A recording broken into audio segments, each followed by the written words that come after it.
Danes v Pomurskem dnevniku preobremenjeni Rdeči križi, precepljenost v soboški bolnišnici, zaključeni festivalski dnevi, Mura proti Kopru. Jutri bo spremenljivo oblačno.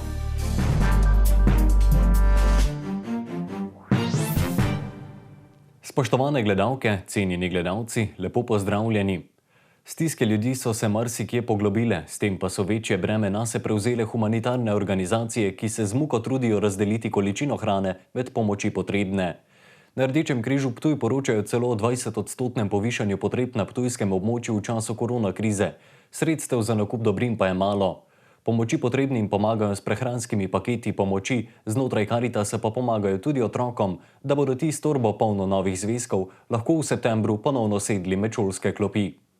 Stiske postajajo vse večje, humanitarne organizacije pa imajo vse manj sredstev za njihovo pomoč. Na Rdečem križu Ptuj beležijo kar 20-odstotno povišanje potreb po pomoči. Ja, težave s financiranjem bi rekla, da jih imamo v vseh Rdečih križih po Sloveniji. V enih večje, v enih malo manjše. Mi smo nekaj let vlagali napore v to, da smo se uspeli s 16 občinami, ki jih pokrivamo, nekako dogovoriti o sofinanciranju programov dela Rdečega križa v višini 1 evra na prebivalca. Če preštejemo, koliko prebivalcev imamo, se pravi, da je to obseg približno med 70-75 tisoč ljudmi. Se pravi, temu primerna je tudi številka dotacij občin. Poleg tega iščemo dodatne vire, prijavljamo se na razpise, iščemo donatorje v finančni obliki ali v materialni obliki. Skratka, vse možne načine, ki se dajo najti, jih izkoristimo, da zagotovimo potrebna sredstva. Saj glede na to, da je bil korona čas, nismo mogli izvajati tečajev prve pomoči, ki nam pomeni tudi enega od virov sredstev. Prikrajšani smo bili za financiranje približno za polovico leta, tako da je bilo te vire potrebno nekako na drugačen način zagotoviti. Za letošnjo leto smo uspeli, upajmo, da se takšen trend razmer v državi ne bo nadaljeval v nedogled, ker bo nam zmanjkalo načinov in poti do dodatnih sredstev. Število uporabnikov, ki pa našo pomoč potrebujejo, pa je iz dneva v dan večje. Socialno ogroženim razdeljujejo pomoč v obliki prehranskih paketov, ljudje v stiski pa zaprosijo tudi za finančno pomoč. Moram povedati, da ko sem vprašal naše sodelavke, da ravno večjih stisk ni, kot so bile lani, tako da smo nekako pri enakih številkah. Sedaj pač delamo to, kar je zelo aktualno. Ljudje prinašajo prošnje za šolske potrebščine, to je sedaj špica, kuhinja oziroma razdeljevalnica prehrane vedno poteka vsak dan. Zbiranje hrane ob večerih tudi po teh centrih trgovskih, tako da sedaj tudi dobivamo prošnje za botrstvo. Če bi bilo več botrov, bi lahko tudi več otrokom pomagali preko botrstva. Sredi avgusta, proti koncu avgusta bodo prejeli tudi sporočilo, da so izbrani. Zvezke po župnijskih Karitas delijo tisto, kar so zbrali v osnovnih šolah in po vrtcih. In tudi povpraševanje pa je tudi sedaj po prehranskih paketih. Ob tako veliki obremenitvi obstaja možnost, da bi se količine mleka, olja, testenin, moke, riža in konzervirane zelenjave, ki jih socialno ogroženi dobijo strani Evropske unije, močno znižale. Pri nas je sistem delitve pomoči takšen, da hrano razdeljujemo vsak mesec, razen v avgustu ne. In opažamo, da v spomladanskem in jesensko-zimskem času število občutno naraste. V preteklih letih smo imeli v teh časih, ko so bili ekstremne povpraševanja, tam prosilcev med 700 in 800. Zdaj se za ta isti čas moramo pripraviti na številko do 1000.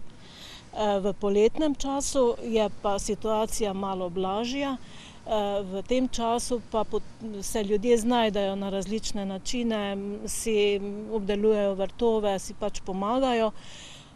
Je pa v preteklih letih bil obisk med 500 in 600. Zadnja številka, ki smo jo pa imeli v prejšnjem tednu kot zadnjo delitev pred jesenjo, je pa bila številka 780. Tako da je občutna razlika. Na Ptuju so se sicer s 16 tamkajšnjimi občinami dogovorili o sofinanciranju programov Rdečega križa v višini 1 evra na prebivalca. Ker pokrivajo področje upravne enote Ptuj, pod katero spada med 70 in 75 tisoč prebivalcev, dobijo iz tega naslova prav toliko denarja, ki ga razdelijo med pomoči potrebne. To so predvsem starejši, ki jim po plačilu najemnin, elektrike in položnic ne ostane veliko za preživetje. Stroka poziva k cepljenju, saj bo edino precepljenost omogočila normalno življenje. Ob tem smo preverili precepljenost zaposlenih v nekaterih bolnišnicah po Sloveniji. Odstotek precepljenosti je v zdravstvenem kadru najvišji med zdravniki. Na drugem mestu so diplomirane medicinske sestre, sledijo srednje medicinske sestre, na zadnjem mestu pa je ostalo bolnišnično osebje. V bolnišnici so takoj ob pričetku cepljenja pričeli sistematično interno promocijsko kampanjo, ki je vključevala objave v internem tedenskem glasilu ter interno pripravljene plakate o ozaveščanju glede cepljenja in cepiv. Glede na podatke cepilnega centra Splošna bolnišnica Murska Sobota znaša precepljenost vseh zaposlenih 66,1 odstotka. Med zdravniki je cepljenih 80 odstotkov, med izvajalci zdravstvene nege 55 odstotkov in med ostalimi zdravstvenimi delavci in sodelavci 75,6 odstotkov. Trenutno je cepljenih 756 oseb od vseh 1144 zaposlenih. Zaposleni se na seznam za cepljenje dodajajo sproti v skladu z nacionalno strategijo cepljenja proti COVID-19 in priporočili za cepljenje proti COVID-19 do 6 mesecev po preboleli koronavirusni bolezni. Prav tako jih je v tem tednu še okoli 30, ki čakajo na prejem prvega odmerka cepiva in bodo cepljeni v prihodnjem tednu. Zavod za kulturo, turizem in šport Murska Sobota je ob Soboškem jezeru pripravil dan športa in zabave, ki ga je poimenoval Igrivo jezero. Na in ob vodi so potekale različne športne aktivnosti. To soboto je Soboško jezero ponovno bilo prizorišče polno zabave in aktivnosti. Na Igrivem jezeru so za zabavo, športno dogajanje in animacijo poskrbeli s športnimi aktivnostmi na in ob vodi. Od zorbinga, nogometa na milnici, vožnje s kajaki in kanuji, supanja, pedolina, lesenega vrtiljaka s košarami, lesenih igral pa do XXL tarče, vodne drče in številnih drugih. Za animacijo ter vadbo na supih je poskrbela plesna šola Zeko. Tudi uporaba rekvizitov in igral je bila za obiskovalce takrat brezplačna. V Beltincih so namesto 50. folklornega festivala tokrat pripravili festivalske dneve, kjer so prvi dan odprli fotografsko razstavo Tudi to je festival avtorja Janeza Eržena. Sledilo je skupno koncentriranje glasbenih skupin. V soboto so se tradicionalno predstavile krajevne skupnosti beltinske občine z značilno kulinariko, manjkala pa niso niti starodobna kolesa. Osrednja prireditev je potekala v soboto, nastopili pa so beltinska plejbanda, Združene slovenske folklorne skupine Beltinci, Podgorci, Tine Rožanc in Lancova vas. Zapeli so fantje Ljubljančani in Rožančevi fantiči, domači tamburaši pa so se predstavili z mlajšo in nekoliko starejšo zasedbo. Manjkali niso niti folkloristi kulturnega društva Marko Beltinci in glasbena skupina Jaro. Festivalski dnevi so se zaključili včeraj, ko je v središču mesta najprej sledil svečani pozdrav plejbande, zatem pa še nastop Združene slovenske folklore fantje Ljubljančani.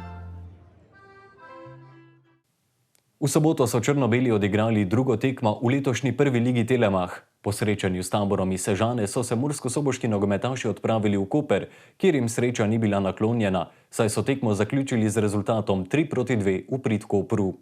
Sicer so v lanski sezoni bili črno-beli trikrat boljši od Kanarčkov, Koprčani pa so dobili le eno tekmo. Muraši so v Kopru zelo hitro prišli do gola, Cipot je zadel že v prvi minuti srečanja, nato so Koprčani žogo dvakrat spravili mimo Obradoviča. Muraši so izenačili v drugem polčasu, natančneje v 48 minuti, zadnji zadetek na tekmi pa je padel v 62 minuti.